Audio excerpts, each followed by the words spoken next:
കേന്ദ്ര ആഭ്യന്തരമന്ത്രി അമിത്ഷാ സഭയിൽ എത്തണമെന്നും വിദ്യാർത്ഥികൾക്ക് എതിരായ പോലീസ് അതിക്രമത്തിൽ മറുപടി പറയണമെന്നും ആവശ്യപ്പെട്ട് പാർലമെന്റിൽ ഇന്നും പ്രതിപക്ഷ പ്രതിഷേധം ശക്തം.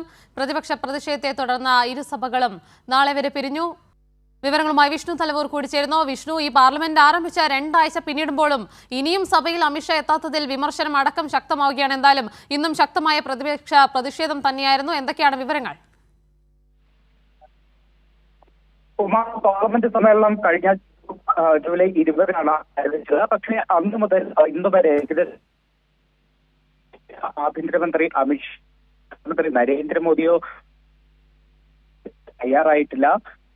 ഇതിൽ വലിയ പ്രതിഷേധം തന്നെയാണ് പ്രതിപക്ഷത്തിന്റെ ഭാഗത്തുനിന്ന് ഉയർന്നു വരുന്നത്. വിദ്യാർത്ഥി പ്രതിഷേധത്തിന് നേരെയുണ്ടായ പോലീസ് നടപടിയിൽ ഉൾപ്പെടെ കേന്ദ്ര ആഭ്യന്തരമന്ത്രി മറുപടി പറയണമെന്ന ആവശ്യം ശക്തമാക്കിയുള്ള പ്രതിഷേധമാണ് പ്രതിപക്ഷത്തിന്റെ ഭാഗത്തുനിന്നും ഉയർന്നു വരുന്നത്. പക്ഷേ ഇത്രത്തോളം പ്രതിഷേധം ഉയർന്നു വരുമ്പോഴും അതിൽ ഒരു മറുപടി പറയാൻ കേന്ദ്ര ആഭ്യന്തരമന്ത്രി തയ്യാറാകുന്നില്ല. സഭയിലേക്ക് ഇപ്പോഴും വരാത്ത സാഹചര്യം തന്നെയാണുള്ളത്. അമിത്ഷാ സഭയിൽ അവതരിപ്പിക്കേണ്ട ജനന മരണ രജിസ്ട്രേഷൻ ഭേദഗതി ബില്ല് പോലും അമിത്ഷായ്ക്ക് പകരം സഹമന്ത്രി ഇരുസഭകളിലും അവതരിപ്പിക്കുന്ന ഒരു സാഹചര്യം പോലും ഉണ്ടായിട്ടുണ്ട്. എന്തായാലും അമിത്ഷാ സഭയിൽ എത്തുന്നത് വരെ അതിശക്തമായിട്ടുള്ള പ്രതിഷേധം തുടർന്ന് മുന്നോട്ട് പോകാൻ തന്നെയാണ് പ്രതിപക്ഷത്തിന്റെ തീരുമാനം.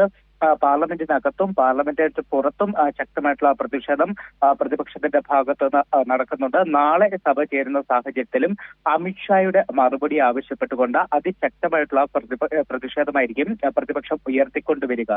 ഉമ, തീർച്ചയായും എന്തായാലും വിദ്യാർത്ഥികളെ അതിക്രമിച്ച സംഭവത്തിൽ അമിത്ഷാ മറുപടി പറയണമെന്ന ആവശ്യം ശക്തമാവുകയാണ്. അതേസമയം പാർലമെന്റിൽ എത്താത്തതിൽ അടക്കം വലിയ രീതിയിലുള്ള പ്രതിപക്ഷ പ്രതിഷേധമാണ് ഉയർന്നത്. വിഷ്ണു തലവൂരാണ് വിവരങ്ങളുമായി ചേർന്നത്.